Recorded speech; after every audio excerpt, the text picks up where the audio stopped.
Welcome to McPlum, simple solutions served daily. You start by clarifying who you design for and what problem you solve. That focus drives every choice.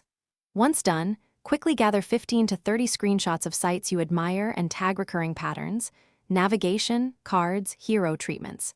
Then set a dedicated 2-hour ideation block and sketch 6 rapid layouts, aiming for contrast between approaches.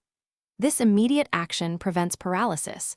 It creates material to evaluate. Make sure to keep notes on why each idea might work for your users.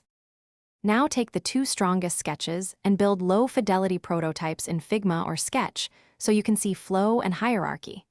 Once you have clickable frames, run 3 to 5 rapid user checks or teammate reviews to expose confusion and validate layout assumptions. Make iterative refinements. Adjust spacing, typography scale, and color accents to improve readability and emphasis. Because you tested early, you avoid cosmetic changes later and focus on solving real usability issues before investing in high fidelity. Finish by producing a high-fidelity mockup and a concise style guide that documents colors, type scales, and component behavior so implementation stays faithful. Export optimized assets, annotate interactions, and prepare a clear handoff for development. Once live, monitor analytics and heat maps to confirm assumptions. If you get stuck or results lag, run a focused A/B test on the main layout or call to action and compare click paths. That targeted experiment reveals which change moves metrics and prevents